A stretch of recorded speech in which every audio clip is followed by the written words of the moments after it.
So today in the talk show, we're going to be talking about BFA and how BFA, in my opinion, ruined tanking. And a lot of times you'll hear people say something like it ruined tanking or it ruined whatever. I do mean this pretty sincerely. What happened with BFA, the ways that they changed tanking, made it very, very unenjoyable, and even still to this day, we're still feeling the fallout from what they did, and it still has tanks be really unfun. So I have to start off by kind of explaining. I started playing World of Warcraft. I started playing World of Warcraft all the way back during the tail end of Classic, like, you know, that was 2006 or so, like right before Burning Crusade came out. And I played it pretty consistently all throughout. And I mean, you know, I was one of the many people who chose Demon Hunter main when, I did, but Death Knight main when that first came out during Wrath of the Lich King. But I didn't actually start really playing the game very seriously until Legion, and that was because I actually just so happened to find a raiding guild. I had technically been in one before, but I never went to any of the raids. I've always had a lot of sort of anxiety about doing any of that group content, and it wasn't until I started actually doing it that I realized, oh, there's nothing to be anxious about. But early on, it is still pretty scary. So in Legion, I just decided, you know what, I'm gonna look for a guild. I set myself with 3 characters: a Demon Hunter so I could tank, a Monk so I could heal, and I think it was like a Mage for DPS. I don't even remember. And I played my Demon Hunter for a while, or maybe it was Warrior for DPS. I don't remember. But I played my Demon Hunter for a while, and I leveled it up, and I started doing some dungeons in the Dungeon Finder. And before this point, I hadn't really tanked a whole lot. I had mostly done DPS for pretty much my whole World of Warcraft journey, and so this was like the first time that I was really tanking, trying to go for being a tank. And I ended up finding some people from my current guild. The 4 of them were in a group together, and I was just the sort of random queue. I think they were actually looking for a tank at the time, and that may have been why they were doing these dungeons. But one of the members started talking to me and said, you know, hey, we're looking for a tank in our guild, because I had said at the beginning, you know, this is my first time really tanking. I'm not very familiar with it. I'm sorry if I do bad. And it turns out I apparently did very good, because they were like, hey, do you want to join our guild? And I was like, yeah. So I went from the very, very, very busy realm of Storm Rage over to Ice Crown, a much calmer and just, in my opinion, a nicer realm. And I joined the guild Furious Pantaloons. And from that point on, I was the other tank. You know, we had our guild master, who was also our first tank, and then there was me, the other tank. And he had been tanking since like EverQuest. He'd been tanking since MMORPGs were a thing. But I was going to be the other tank to be tanking alongside him. And so it was my first time really doing it, but I really enjoyed it. Turns out Emerald Nightmare was my first actual raid, and it turns out that raid wasn't very good, but I loved it because it was my first raid and because it was my first time tanking. And there were some pretty interesting tanking mechanics in there, nothing too crazy. Ursoc was always the scariest one for me, because Ursoc required a tank swap, with tanks to had like a 1 to 2 second frame to do a taunt. And if for whatever reason that happened like hundreds of times throughout not hundreds, but a lot of times throughout the fight, and if you missed that chance, then the other tank had to pop like all of their defensives. But that was also the first time that Mythic Plus was introduced, was during Legion. And so I ended up playing a lot of tanking for Mythic Plus. I ended up not really getting into an official group, but I mean, I had a few people that I was playing with pretty regularly. And so we ended up doing a whole lot of dungeons, and I was always tanking. In fact, I enjoyed tanking so much, I leveled every single tank. I did the Mage Tower on every tank. I had all of them geared to like able to do early mythic raids, and then my main and also my main alt were also able to tank at like really, really high. Like they had good enough gear to tank any level of mythic raid, any part of it. I never ended up getting cutting edge or anything, because that's just not the type of content I want to go for. But I think we got like 7 out of 12 in Antorus, which was like the best we had done there. So But I really enjoyed tanking. The big thing about Legion tanking was that you had the biggest thing about it was that you had control. You had really good damage that you could deal. You had great survivability and self-sustain. You also had pretty good movement capabilities, but the most important part was that you had complete control over any mobs. I think about especially as a Death Knight, which had the best control abilities. You had your Gorfiend's Grasp, which would pull everything nearby. You had your Death and Decay. You could talent into having it slow a ton, and so everything would go really slow. And because Threat was so easy to maintain, you very easily could just kind of wander around and kite mobs around in any sort of patterns. Also, having the self-sustain was great. Some tanks didn't have that as much, like Warriors had some trouble with self-sustain unless you had the Manaroth's Bracers, whatever they were called, the legendary, and Monks had a hard time because they didn't really have like hardly any self-healing, but every tank had some self-healing and some self-sustain. Demon Hunters and Death Knights were the best ones. Paladins were also great with it, and Bears were pretty all right. They just didn't scale up as much. And I mean, early on, Bears were the de facto pick because they had such great defensives, but as time went on, not as much. Tanks also had like good ways to sort of help the group, particularly Blood Death Knight and Prop Paladin, because they could heal, with Blood Death Knight giving leech to everyone and Prop Paladin just straight up healing. But there was also just, again, like the control was really, really good. And a lot of that control comes from the fact that you're not dying constantly. Like you were able to pull pretty much any mobs you wanted, and if it was too much, you could kind of kite them around. If it wasn't too much, you could just be sitting there surviving. In raids, tanking was just a blast because I very often, as my Death Knight, as long as I didn't get instantly, like as long as an attack didn't deal more damage than I could defend against, like in an instant hit, I would always live. I remember against the last boss in Antorus, Argus, he did this scythe that kept dealing more and more damage the more times it hit you, and especially in the last phase, it like permanently would do that. And as long as I could actually live through the hit, I would survive no matter what. Like any of the extra damage that would happen after that, any of his melees, any of the AoE was nothing. My favorite was on the Fellhounds of Sargeras fight on Mythic, where I would actually be healing more than any of the healers, just keeping myself alive, and also like granting some leech to the rest of the group, but mostly just keeping myself alive because the debuffs hurt a lot. But it was so fun to have that control, because there was nothing unpredictable about it. There was nothing that was like, oh, sometimes I just can't do anything. It's like, no, I always knew when I was going to live and when I wasn't. I was able to pop defensives when I needed them. I was able to just do big heals, and if I knew I wasn't going to live, I could call something out. I could go running around. Again, in dungeons, it was great. I mean, the stupid Halls of Valor, I think Herja was the boss's name. Against Herja, you could, as a Blood Death Knight, you could survive you could just solo the entire fight, and so that was sometimes kind of required because the fight, 20% in, everyone would be dead because the random damage was just unavoidable and unsurvivable. But if you were a Blood DK, you could just keep going and just kind of laugh at everyone as they're lying there dead as you make a dungeon fight, a 10-minute fight. So tanking in Legion was very enjoyable, and it was my favorite time playing the game. I really liked Wrath of the Lich King just in terms of fun, but Legion was like, in terms of the actual doing things, Legion was my favorite of all the expansions. So then unfortunately BFA came, and they had said, you know, oh, we don't like tanks being able to kite mobs around forever. We don't like this kite meta, as they called it.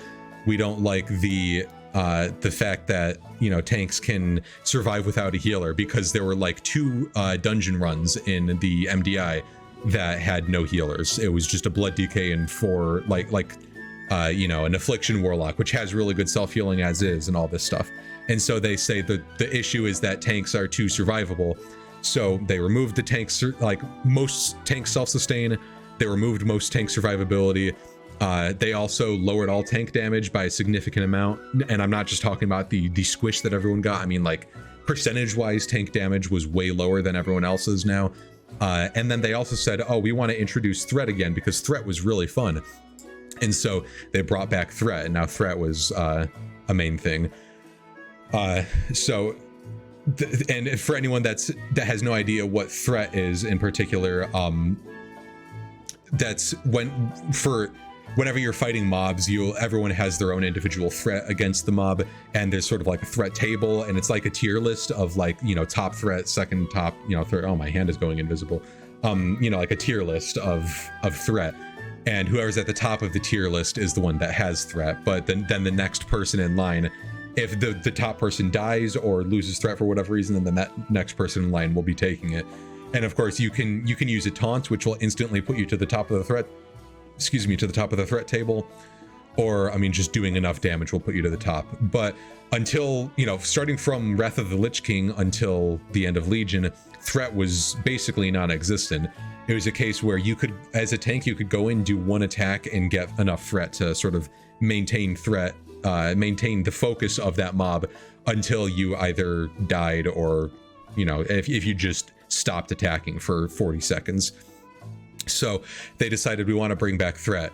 Now, here's the problem. They made a whole lot of changes here. The first change being the threat thing. The next change being the tank survivability. You had very low cooldowns. A lot of them were on the GCD and still are, unfortunately. And also they removed your magic mitigation like completely. They lowered tanks self-sustain, so any sort of self-healing or anything was very much gone. And then they removed your movement and control capabilities.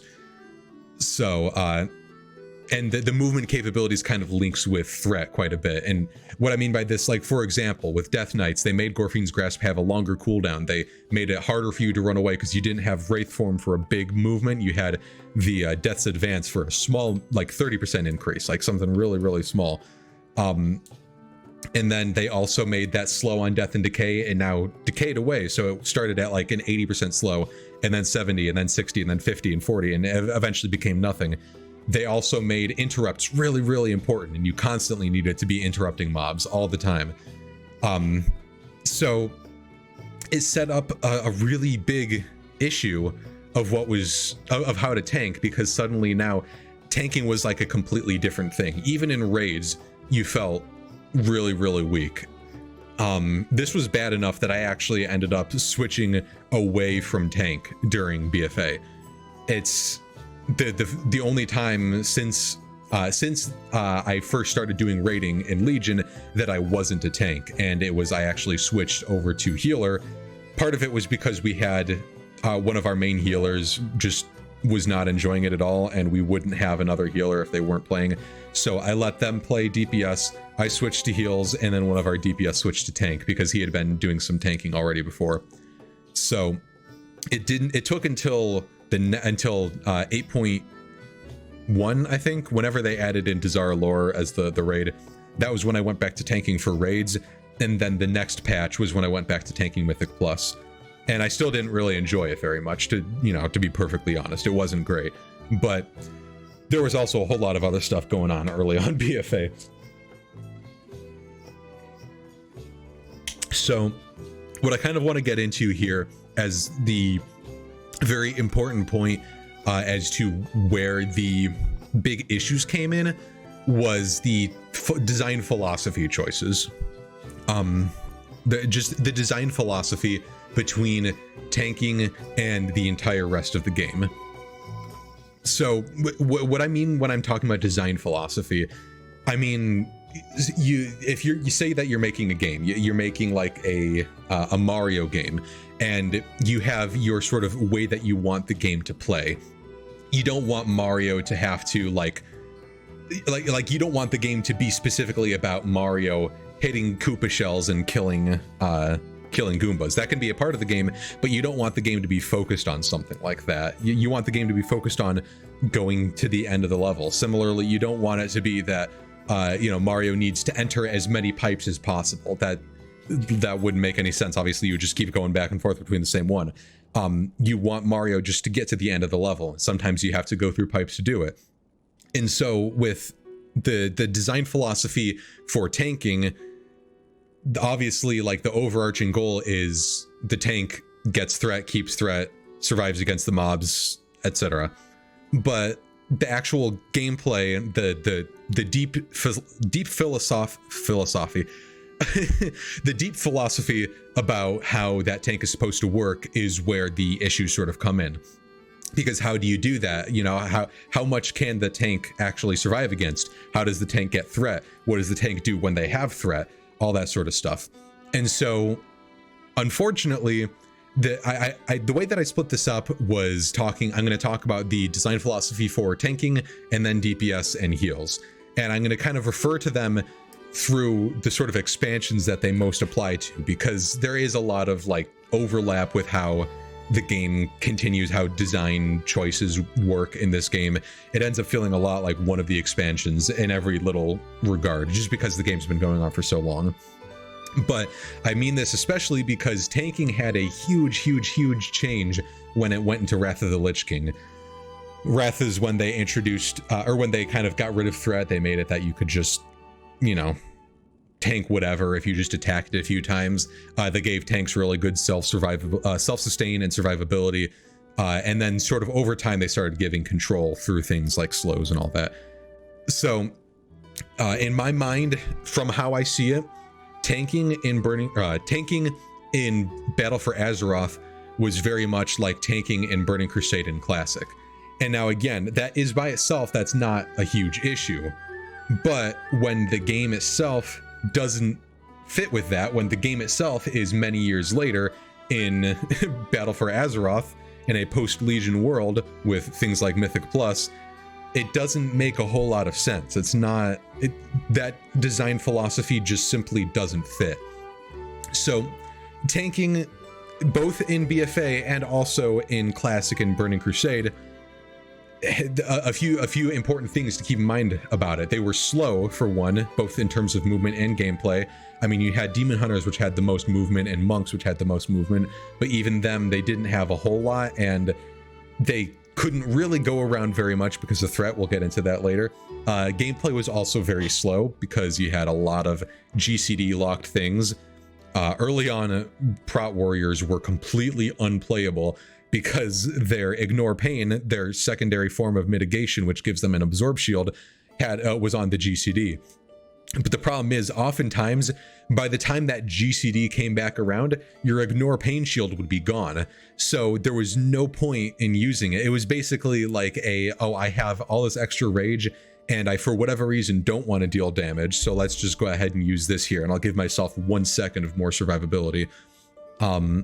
It was really not good. But again, like, you think about, alternatively, you could have used an attack to get a little bit more threat and then done some kiting, especially because threat was such an issue. So sometimes you straight up needed to do the extra damage. You needed to sacrifice survivability in order to do some damage. And we're talking about very small packs even. Tanks also had very low defensives. Most tanks had like a majority of their defensives cut out or just reduced in strength. Tanks lost all magic mitigation other than I believe Ignore Pain did magic, but I actually don't remember for sure. But like Warriors also had Spell Reflect, which was like a single target reflect. I don't even think I'm pretty sure they didn't add the 20% magic mitigation until much later. Eventually it ended up getting a like 20% magic mitigation during its time. There was also like Death Knights. They had their whatever that shield is. I don't remember what it's called, but they have their little absorb shield, which didn't absorb very much magic damage, especially because you took so much magic damage. But you I think it was the only other ones would be, I guess technically Death Knights also could talent into Rune Tap, but Rune Tap wasn't very good, I don't think, and like it was especially because it was competing against something else that was really good. And then Demon Hunters had like 5 or 10% passive magic mitigation, along with their high health pools that made them the best magic mitigation tanks ever. All other tanks had literally nothing. Monks had nothing. I don't even think any magic damage ended up getting staggered, or if it did, it was like 20%. Guardian Druids had nothing other than a high health pool, and Paladins, I guess Paladins you could talent into Holy Shield, but it was that or like a really good talent that you wanted. And so that by itself is like fine if that's how they want to make tanks, but then you get into the design philosophy issues, because they also include dungeons like Shrine of the Storms, where 90% of the damage in that dungeon is magic. Every single enemy has some sort of either magic big hit or they are a caster. All of the bosses do a bunch of magic damage. There are too many mobs for you to keep interrupted, and some of the magic attacks are instant, unavoidable things that they will keep trying to cast until they do cast it. The only way to avoid these is to do things like line of sight and running away, and then you run the risk of losing threat. This kind of ended up leading to a lot of the sort of like snap things where you could snap mobs onto a spot, but we'll probably talk about that a little bit later, talking about tank snapping, because that's kind of another issue. And then you also had a lot of things like bleeds, which no tank could survive against, and at least during Legion you had some good survivability and self-sustain, but during BFA you had barely any of those, especially the low self-sustain. And that kind of gets into our next thing. Just all tanks, even Blood Death Knights, lost the majority of their self-sustain. I would have played a Death Knight all the way through to BFA and probably keep playing a Death Knight if they hadn't removed this, because the reason that I would pick a Death Knight is because of that self-sustain, that like big chunky heals that you get, especially early on, but just really throughout the whole expansion. Blood Death Knights tended to be the worst, the lowest picked tank. Sometimes they were pretty good for raid, but most often they weren't the best choice, because they had low damage and they also had low self-sustain. And Blood Death Knight already takes really high damage. Even during Legion it took high damage. So when you end up getting into this situation where it's like, okay, so their only positive thing is their good self-sustain, and now suddenly they don't have that self-sustain, you know, what are you supposed to do about that? So that was a huge issue. Every tank also had very low damage. They lowered tank damage by a significant amount. And I mean, it's very frustrating, because as a tank, it used to be that you could actually really kind of enjoy all of the game's content. You could do solo content like world content or soloing old raids or whatever without having to switch away from being a tank. I remember like early on, or not early on, actually very late on, during the end of Legion, when Concordance of the Legion Fall was scaling up every day and like going more crazy and crazier and crazier, I would do attacks like when the fight started and that procced instantly. Like I remember it was for the Iminar the Soul Hunter during Antorus. I would be the top of the meters for the first 15 seconds because I just had such ridiculous burst. And sure, I ended up going down after that. I ended up falling down the meters, but during that time it was so fun. And as a tank, you could really go for doing a lot of damage without sacrificing that much survivability. You would sacrifice survivability, any tank would, if they wanted to do really high damage, but it wasn't so much that you were preventing yourself from being able to do anything. And in a lot of Mythic Plus, because you were kind of kiting around whenever it was dangerous, because, you know, because almost every mob was like kiteable, almost every one of them, not all of them, and you had this sort of really good like self-sustain and everything, you could just pop on the highest damage stuff you wanted and go through. Echoing Void, yeah. Yeah, Echoing Void was some Echoing Void, and what's it called? Why can't I remember? Twilight Devastation. Sorry, I don't know why I couldn't remember what that was called for a little bit. But verse stack go burr, yeah. Yeah, verse stacks were crazy. But you know, so you just throughout most of BFA and not until the very end, you had all of these issues. You had very low damage, you had very low self-sustain, you had very low survivability, and then you also had no control. All of the ways that you could do control, like slowing mobs and everything, were nearly impossible, and especially considering threat issues were such a big deal, you weren't able to run around very often. That's kind of where snapping came in. Eventually people discovered you could cause mobs to teleport to you by standing on these weird glitch spots that cause them to like not know where to go, and so they just appear on top of you. And so the snap spots allowed everything to be all clumped up so that tanks could be doing any of their AoE stuff and get all of the as much threat as possible. But the issue with threat was that the entire design decision to make threat so important by Blizzard, they specifically went out and said they don't like the kite meta that has happened during Legion. The kite meta that they're talking about is taking mobs and having to constantly drag them around, never being able to be in melee range. And in some cases that was an issue. There were a lot of parts, especially during Necrotic, which is a Blizzard created thing. During Necrotic week, you weren't really able to stay into melee range very much. And so of course you were going to be kiting around a ton during then, because the mob density was so high. Or things like bolstering, when certain mobs would just get way too powerful, and so you couldn't survive by staying in, like no tank would be able to. And so Blizzard's answer to the kite meta problem, which again, it wasn't really that much of a problem because you didn't do it that often. It was just in the highest of the highest end, in the very most difficult parts of a dungeon, that you would have to kite around. Otherwise, you would get into melee range, do a bunch of attacks, use your cooldowns, and then go running around for a bit while everyone else kind of works on the mobs and slows them, and then things would come back and you would get back in, and you know, all this sort of stuff. So their answer to the kite meta was remove tank like movement abilities, lower the sort of slows that they can apply, and make threat a thing.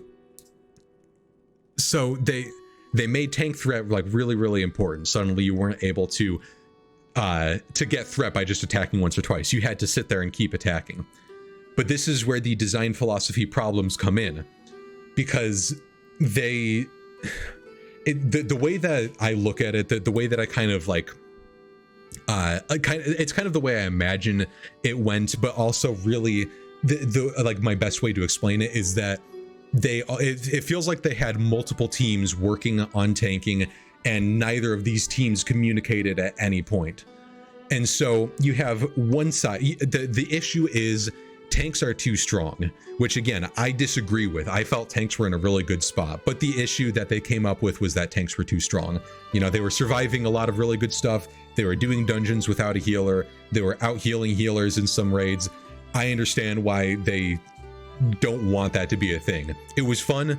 I don't know why they had to get rid of it, but they decided they had to get rid of it. So, okay, so let's just say, let's just, you know, accept that is what their issue is. The issue is that tanks are too strong. Right now, tanks can do any content without any issue, sometimes kind of by themselves. So you have one team that says, okay, our answer to this is going to be to lower tank self-sustain and survivability. So now tanks are going to need a healer.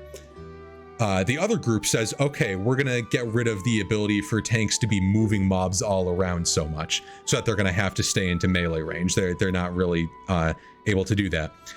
And then you have the third team that says, okay, we're going to make tanks need to stay into melee range to get threat. And you know, they need to constantly be attacking, otherwise they're just going to lose threat all the time. And so then all three of these teams had their own idea of how to solve the problem, and Blizzard just came in and said yes. And so we got all three of those. And so tanks ended up being the worst of all of these, because now you had all the low self-sustain and survivability, you had the low threat, you had the low control, you had the low damage, you had low everything. You know, and that's, I forgot to mention, that's the fourth team. They're like, okay, yeah, tanks are going to do less damage so that they can't be doing all this stuff by themselves. You need to have a full group or whatever. And so all these things ended up combining together to be like, okay, so now tanking just feels terrible because you got all of these really horrible things that happened. But then you get the design philosophy of the rest of the game. You have dungeons where your goal is to go as fast as possible.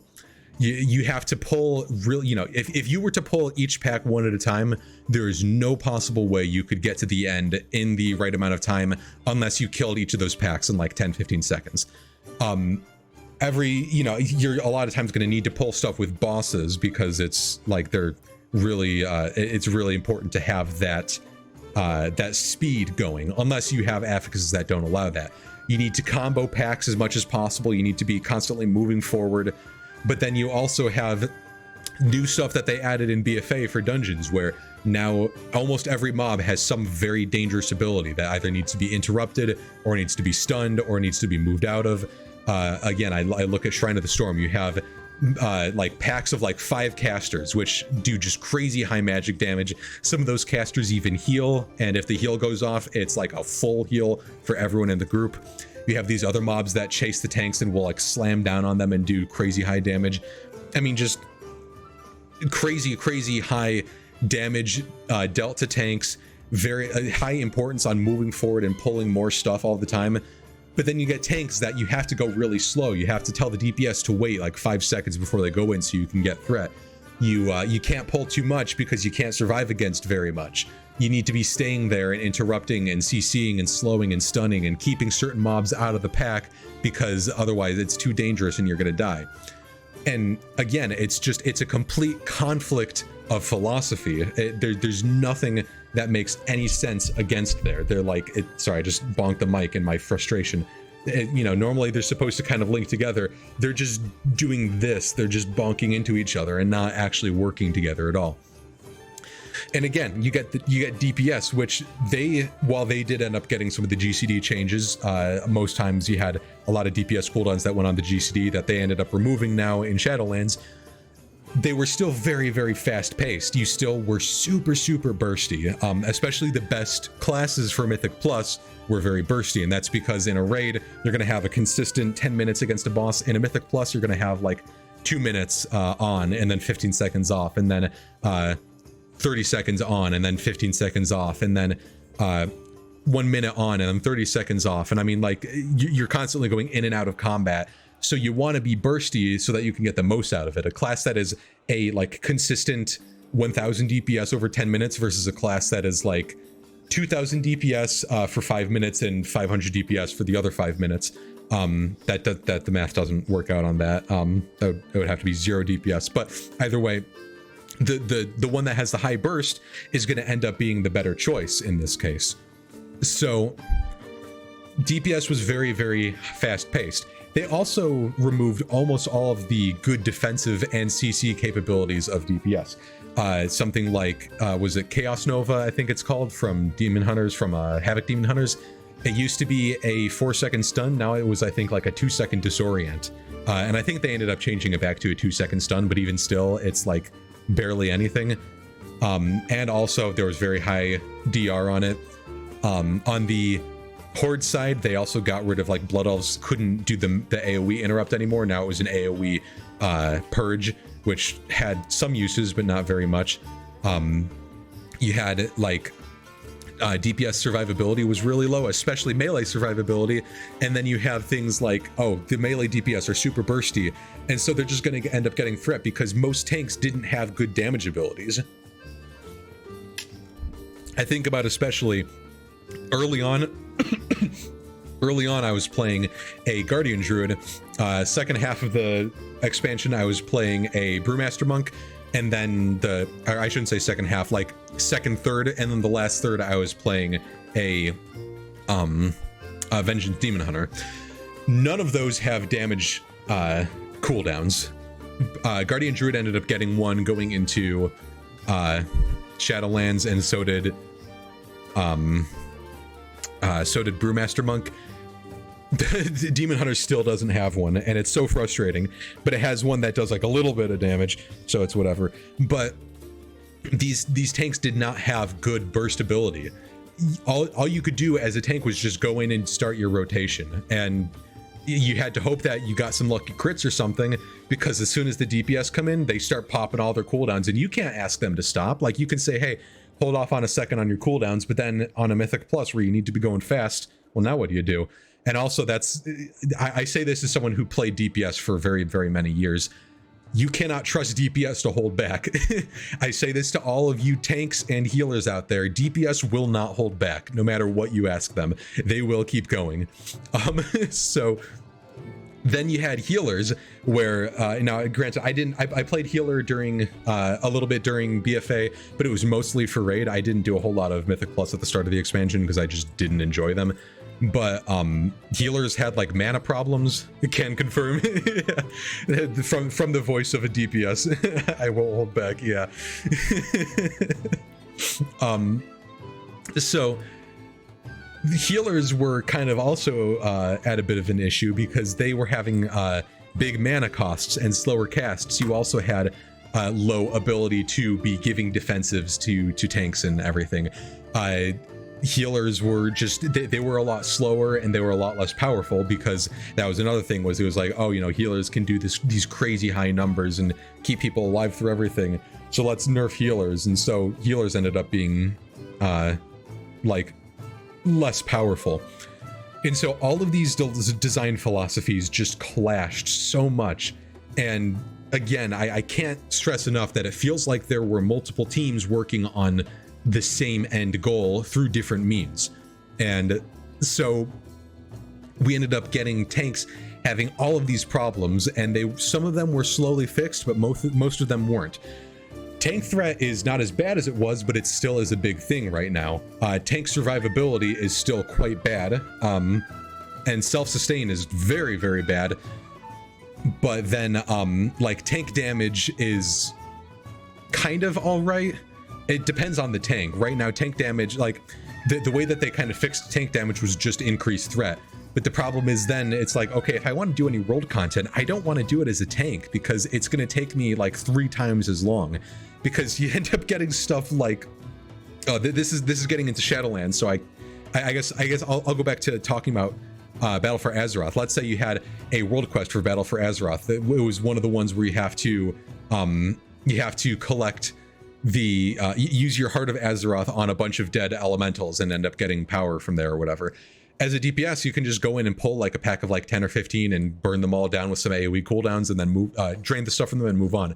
As a tank, you can pull like 40 mobs, but they're all going down about 5 times as slow as a DPS, which means you're really not speeding things up at all, especially because the way to do those quests was to fight the elites, and the elites would take a really long time if you were a tank.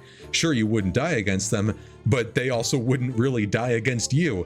So you're just basically wasting 5 minutes trying to kill an elite. You know, you got all of your cooldowns that you just use because it's like, why not? And then they all come back, and then they all come back again. And I mean, and that's, I have two, I guess it's to my right, but for you guys to the left, right over the, why in the, oh, that's right, because I forgot my camera's angled. So yeah, over here. This picture here, I found this off of Google right before I started streaming, and I was like, I want to add this in. It's all of those are looking for a tank. Every single one, even the ones that are hidden behind my camera, all of them need a tank. Either they're saying they need a tank, or I mean, you can like see from the roll stuff, they all need a tank. And it's because no tanks really wanted to do stuff at this point, because you felt like paper. You would go into a pack of like 3 mobs, pop all of your cooldowns, barely survive, and then just have to sit there and die because nothing could be done about it, because it was like, oh, all these mobs have all these crazy magic attacks. And that gets into my next issue, was that a lot of mobs had interrupts being very, very important. You had like I think of Shrine of the Storm particularly, because there were lots of packs of like 5 mobs that all needed to be interrupted.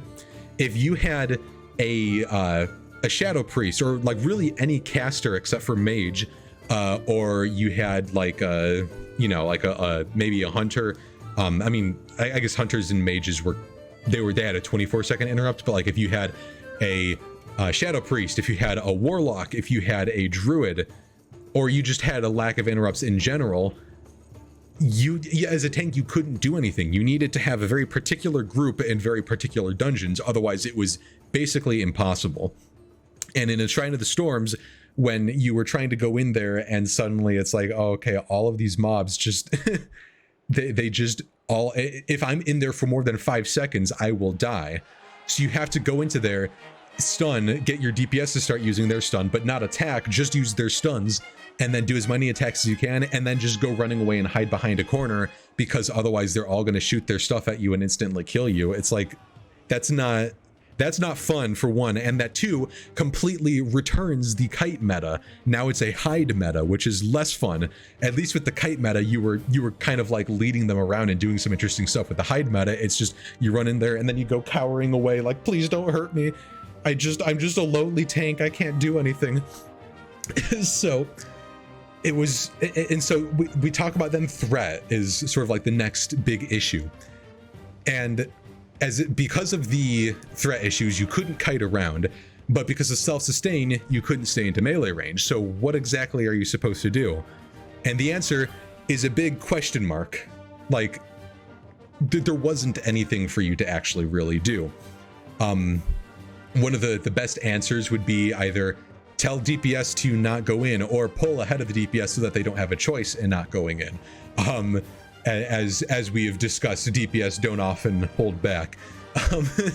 But the other option could be get like a misdirect or a tricks of the trade, tools of the trade. Or no, it was tricks of the trade, whatever the rogue one is. The problem is rogues were not used very often because, I mean, they were used sometimes for like invisibility skips, but there were a lot of other, like there were like death skips that they added in. There were a lot of mobs that could see invisibility, so rogues weren't as great there, because again, I could be wrong, but I'm pretty sure rogues weren't the hot DPS for any of the specs, other than at the very beginning during raid with subtlety rogues. Not to say that rogues were bad. Rogues were actually still pretty good. You saw a good amount of them, but like, not very many people actually played rogues. So what about misdirect? Because Hunter was actually very meta throughout a lot of the expansion. Well, the problem is the Hunter spec that was meta was BM, and in case you're not familiar with BM is Beast Mastery, where most of your damage comes from your pet, and your pet does not benefit from misdirect. You could be particularly because you can apply misdirect to your pet. So about 30% of your damage was from you and 70% was from your pet. So that means you're getting the most meaningless misdirect ever anytime a hunter would misdirect you. It was like, yeah, this is cool and all, but it's not doing anything, because the majority, especially in AoE situations, multi-shot would deal like 5% of their AoE damage. It was just to proc Beast Cleave so that their pets could be doing extra damage, and their pets aren't the ones misdirecting, so none of that threat is actually going over. So really, again, I don't, this is the reason why I switched away from tanks during the first half of the expansion, is because the question of what do you do doesn't have an answer. You know, it wasn't until throughout the expansion they added some fixes. They made tanks a little bit more survivable. They still never really added in self-sustain, but that just kind of got bumped up throughout the expansion from more like primary stat, like a Blood Death Knight. When they got more strength, they would heal more. So you were able to get some more from that, or like if they had like good haste, they could attack faster, so they could be doing that. Kind of the same with damage. You know, they would increase tank damage a little bit here and there, but just tank damage would be able to scale up. The problem is, so would DPS damage. And I had talked about in my corruptions episode about how one of the biggest problems with corruptions early on was that it made DPS more bursty than it made tanks bursty. Especially with things like Twilight Devastation, where it's like, sure, as a tank, if you got Twilight Devastation, you were keeping threat. But if a DPS got Twilight Devastation at all before you got yours, all that threat was gone, and you could not get it back unless you got a proc or you taunted. And when you have multiple mobs, you can't count on a proc happening, so you just gotta tell the DPS, run for your freaking life, because you're gonna die otherwise. So it was very, very frustrating. So let's go ahead and we can return then from Legion. We had control over all packs. We could kite them around, no problem. We could use cooldowns. You could hang out in a huge pile of enemies. You could survive against a boss without even needing any heals.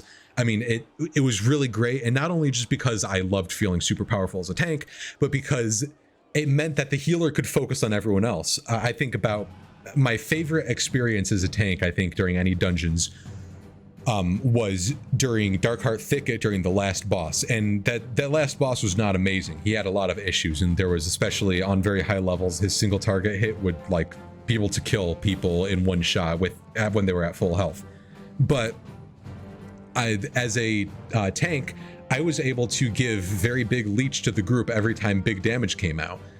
I guess you can really think about any of the bosses during that expansion that had big AoE damage. I mean, I guess you can even think of Herja, you can think of God King Skovald or Odin, you can think of I guess, yeah, like Helya was one of those. You can think about let's see, what are some other good bosses? Some like a lot of the ones from well, yeah, Court of Stars, actually. You can think of the second boss from Court of Stars or the third boss from Court of Stars. All of these had pretty big group damage and also quite a bit of single target damage. As a tank, especially as a Blood DK, being able to give leech to everyone was great, but also just as a tank in general, being able to say, okay, I can go X amount of time without needing a single heal, meant that your healer could then just be healing everyone else, and then they could come back to you and toss some heals on you. I mean, they would keep probably like as a restoration druid, they would keep their life bloom on you. So you're always getting little bits of heals, but they were never focusing on you. And so you were able to do kind of whatever and let them focus on everyone else. Well, now you get into BFA, and now you need to stay in melee range and kite at the same time somehow, because you will die if you stay in melee range, but you will lose threat if you are outside of melee range. You can't really do anything about it. You don't have very much good CC capabilities, both in terms of slows and stuns and all that stuff. Any sort of movement, forced movement abilities, you don't have like any of those. And your healer is like needing to focus on you every time a new pack starts. And so if there's any other AoE damage, well, you better hope those DPS have their DPS or their defensive cooldowns ready, or self heals or potions or health stones, because you can't do anything about that. And just feeling like you don't have control on hardly anything. And that's where the biggest issue came in. It's the big thing, again, that I really want to sort of emphasize as we go along is the control aspect, is that you lost that control going into BFA as a tank. Tanking was not very enjoyable anymore when you didn't have that control, when you didn't have a way to say, okay, I know I can live here, I know I can do this, I know I can take this much damage, I know I can move these mobs all around, and I can let the rest of my group do their thing, instead of the rest of the group needs to sit there and baby me because I'm not going to survive at all otherwise. You know, oh, DPS, you need to wait a little bit of time, and then, you know, can I please get a little stun, and can you toss some interrupts out because I can't live against anything, and healer, I need you to focus on me because I'm going to die otherwise. I'm going to die every second unless you're spamming heals into me. Like, that's not fun. There's nothing about that that's enjoyable. So a lot of this ended up getting fixed at the very end of BFA, and by very end, I really mean very end. It wasn't until, I think, again, it was like the last 6 months of the expansion when they added in the corruption vendor, because at that point you were able to get the versatility corruptions, and we already had enough gear from playing for so long, because the last patch took so long, that we were able to get a lot of good versatility gear that had like only versatility, and like then whatever other stat you wanted as a secondary thing. So like haste, like minor haste and major versatility on every piece of gear. And so then you were able to, you know, even take Azeroth traits to get more versatility. And so then you were able to take full versatility corruption and regularly be at like 60% versatility, and with high versatility, like whenever you would get like a good proc or whatever, you could get up to like 100, 120%, whatever. It was great because that solved all three, that solved, other than the movement capabilities and the like slows and stuns and interrupts, that solved all of the other problems. Suddenly you had really good self-survivability because of high versatility, which gave you a lot of defensiveness. You had very high self-sustain because your heals were getting buffed by versatility, and you had very good damage because your damage was getting buffed by versatility. Before this, tanks needed to talent into the high damage talents, which a lot of tanks didn't even really have very many, but you needed to focus on doing high damage just so that you could keep threat, which is kind of where there was like you needed to do that so that you could start kiting, so that you could be out of melee range. Because if you took the full defensive, you just couldn't survive anyways, but then you would also lose threat. So like as a Vengeance Demon Hunter, you would take Spirit Bomb, which offered very little in the way of survivability, especially over its counterparts. I don't remember what the other one was, but there was another one which was way better for survivability. And you couldn't take it because you needed that damage. Well, once versatility corruptions came in, suddenly you were able to take the defensive stuff if you wanted, or you could take the damage stuff and still survive pretty well, but I'll now actually deal reasonable damage. I usually opted more for the survivability stuff just because I like being that indomitable wall. But you know, all of these issues that I've talked about, they all were bad enough that they caused me to switch off of tanking. And I mentioned this earlier, but I'll say it again. This was the first time since I had first started, like, actually truly really playing, you know, hardcore, not really hardcore, but I mean, you know, really playing. It was the first time since then that I switched to be a not tank. And it was for quite a while. There were other issues that caused me to switch away from it. Some drama in, oh, I'm sorry, I keep hitting the microphone. I'm sorry if that was really loud. Some drama in the guild was one of the biggest reasons why. That's something that I will not go into in a talk show, by the way. A lot of these topics I'll be like, oh yeah, I'll talk about that in a talk show. I'm not talking about that. But that was kind of an issue. And then, like, going into then the next tier, the group that I was doing dungeons with, they already kind of had a tank. And then turns out later on, like 3/4 of the way through that tier, that person that was tanking was like, yeah, I don't really enjoy tanking very much anymore. And I was like, you know, I can try going back to it. And I went back to it and I was like, okay, I miss this. I miss tanking. Even if it's not great, I still want to do it. So versatility corruptions kind of ended up fixing a lot of the problems. It never fully fixed it. I never felt exactly like I did during Legion, but it's the closest I felt to Legion tanking ever since Legion ended. Particularly because, again, you got that survivability and self-sustain. So what's the sort of fallout from this that we're still experiencing today that I talked about earlier? Well, threat is not as big of an issue, and that's a more recent development. That's like within the last few months of Shadowlands, they gave tanks a huge threat bump, which is nice. I really appreciated that they did that because threat is not a fun mechanic, and that is subjective, me saying it's not a fun mechanic, but as an objective statement, there is not much to be gained from having threat. If the game was all about threat, if you still had the survivability and everything, then sure, threat would be fine, because then it would be like, okay, DPS have to really think about their stuff. But threat just means that it's going to be more annoying. Yeah, it's not a fun mechanic, but it's necessary. Like having your tank have to have threat is necessary. But the idea of having to fight so hard over threat, having to tell your DPS to just sit there and wait while you get threat, that part is not necessary and not enjoyable in the slightest.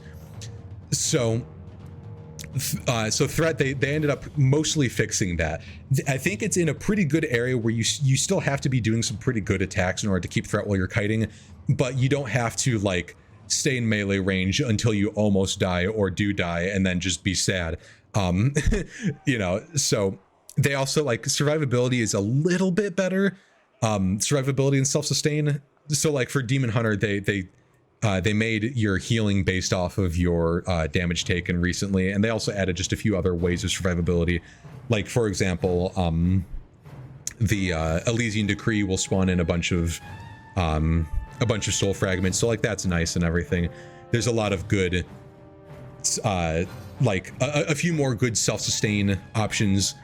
But the thing that we're still missing at this point is a lot of the control, and that's partially because that part of that isn't even because of tanks. That's because of the way that dungeons are made, where most mobs can't be slowed, or they need to be constantly interrupted. And as a tank, you're the only one in the group that will guaranteed always have an interrupt. So you always need to be in melee range to be doing that, unless, like, everyone in your group is a shaman. There's also, I mean, like, they've made a few things to kind of help tanks, like making necrotic not so bad. Again, the threat thing was really nice, but tanking still doesn't feel nearly as powerful. I think it's definitely in a way better place right now than it felt during BFA. That part is, like, undeniable, but there's still not that survivability aspect where you can let your healer do other things. When you're in the middle of fighting a pack, it's almost guaranteed you're going to need your healer to be spamming you, and that ends up conflicting again with the design philosophy of certain encounters when you get things like Sanguine Depths.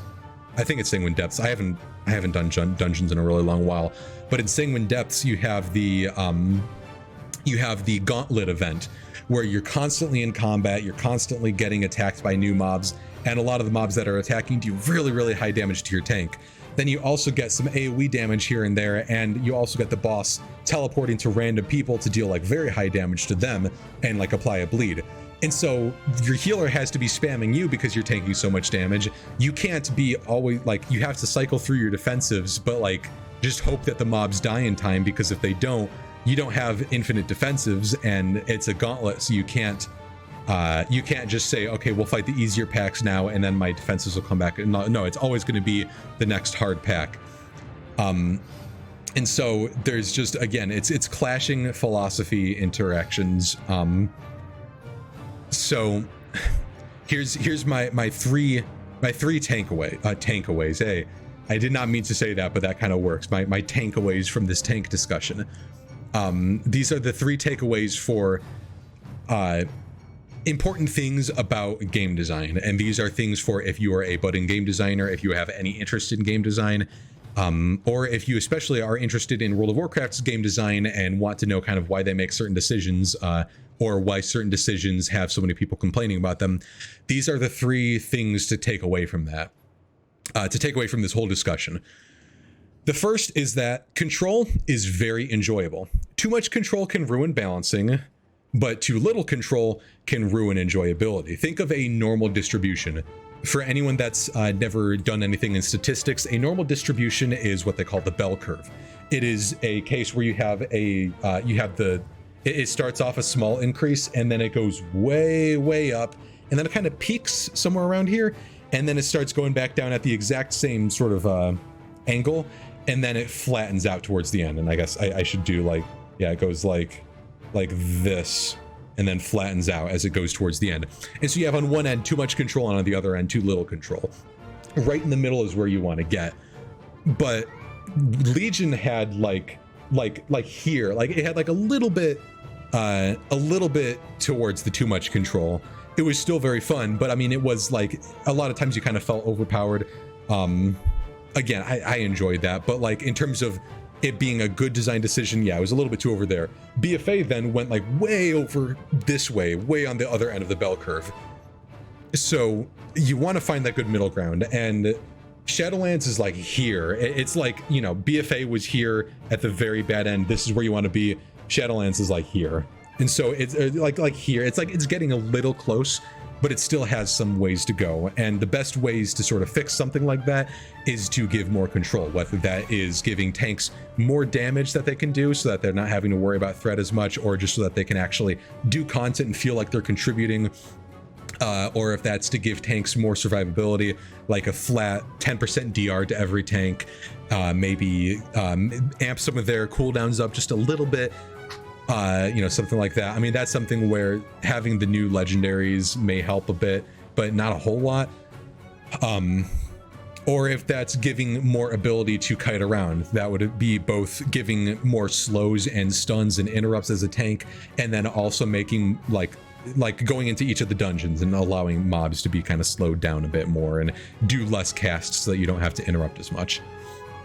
The second takeaway is it's important to keep the design philosophies throughout the entire game consistent. The design philosophy between tanking and the entire rest of the game, especially DPS during DPS and dungeons during BFA, was very, very jarring. And it would have been okay to make all these tank changes if everyone else went with it. If they took away the majority of the burstiness of DPS and they made a lot of mob damage and everything less dangerous. They could still have the magic mobs are the most dangerous. I mean, they had said specifically when they took away tank mitigation, you know, we want magic damage to be the scary part, and that's the thing that you have to use your cooldowns about. But then they add in a dungeon where 90% of the damage is magic damage. And it's like, again, it's clashing philosophies that they don't, I don't know what their goal was with this. I don't know what they were trying to accomplish by having these things very different. So keeping design philosophies consistent is very important. And one sort of thing to do one way to help with that is making sure that the same teams are working on the games, or at least they're communicating regularly with each other. I don't know if the issue was that there was a lack of communication or completely separate teams, or if they actually thought that all of these things together were consistent, but they weren't consistent. There was no consistency between the design philosophy for tanks and the design philosophy for everything else.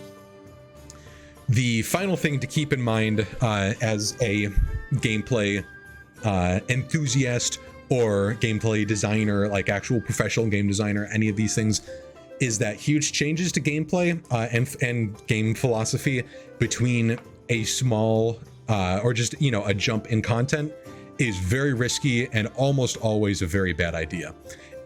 Almost always, because there have been some times where it's actually been pretty all right. But making really, really large changes, especially so many large changes just between one expansion pack, is really, really not good. If they would have eased us into all of these things, you know, okay, one expansion, they kind of lower some of the tank damage, you know, okay, that's fine. The next one, they sort of introduce threat, but we've kind of had like some tools to learn how to be dealing our damage best. The next expansion, they take away a lot of the tank survivability. It would kind of still be frustrating because we'd be losing stuff every expansion, but at least it would be a gradual thing, and so we would have time to adjust. Doing all of them at once means that tanks are suddenly left in the dust with nothing interesting. Nothing interesting, nothing fun, but just having no control, no ways to be able to actually do much anything in the game. It's very frustrating. I think about, you know, the situation for this comment was different, but I think about in Preach Gaming, he said during, you know, funnily enough, this was during the Legion Prop Paladin review. This was during like the alpha, I think. He called it a crime against his keyboard, and that's how I feel BFA tanking was a crime against my keyboard. It felt like a huge waste to be actually doing any tanking during BFA, and it just didn't feel like the same game anymore. And so that was the reason why I had switched away from tanking during a lot of BFA. And the reason why I ended up coming back was because I still missed a lot of the good parts. And there were still some of the good parts. I mean, it is still enjoyable to be that person that the mob is focusing on. It's just there were, during the beginning of BFA, like the first half, there were so many negative things that it completely ruined any of that positive experience, other than maybe having a faster queue. And I didn't do random dungeons. I didn't do LFR. I don't think I ever did any Nyalotha LFR. I'm pretty sure I didn't do any Eternal Palace LFR. And then I did barely any LFR for the other two raids. And I don't think I've done LFR since then either. I definitely haven't done any Castle Nathria. Actually, no, I did do Castle Nathria one time, and it was a really positive experience. But then after that was like the first week or the second week that it was introduced, and then I haven't done it since then. But anyways, all of this is to say, it's very important to keep design choices consistent and not so jarring and crazy large changes. So that's kind of my seminar, my talk show on what happened to tanking during BFA. And this is something that I had been wanting to talk about for a while, because tanking is like my thing that I do in World of Warcraft. It's the thing that I gravitate to in every video game. I mean, when I started playing Final Fantasy XIV, the very first class I chose, just by pure, I didn't even know it was a tank, but the first class I chose was a tank.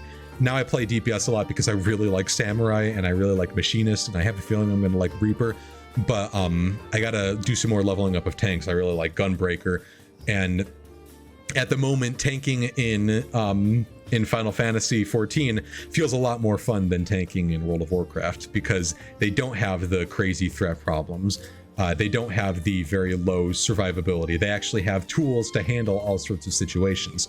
So right now, tanking still needs those tools. We need more defensives or more passive mitigation. We need more damage to be able to deal. We need more ways to keep control of mobs. We need any possible way to really be able to deal with high mob density other than just being the meta class. So now, granted, again, I haven't done dungeons in Shadowlands at any serious level since like the close to the end, like the middle. Yeah, no, I guess it was like the middle-ish of Castle Nafria. So the comments that I'm saying about how current Shadowlands feels may be off. I'm just going based off of what I remember most from my last times playing Shadowlands, which is to say tanking was still having a lot of problems with a lot of mobs dealing high magic damage and tanks not really being able to survive against most of it. As a demon hunter, they gave demon hunters defensive cooldown a little bit more oomph, because you suddenly had all of the, I think this was during BFA, like middle of BFA, but demon hunter, the metamorphosis suddenly also gave you a ton of armor, and it was like, oh, okay, now when I pop metamorphosis, I'm like almost unkillable. Plus then like demon hunters have like a bunch of that you can get up to like 25% passive magic mitigation. So, you know, demon hunters are very strong. I don't think they're, I'm pretty sure I read somewhere prop paladins are the new meta, so I'm not sure about that, but it's interesting. But anyways, so to stop myself from just rambling on about stuff, that's going to be the end of my my presentation.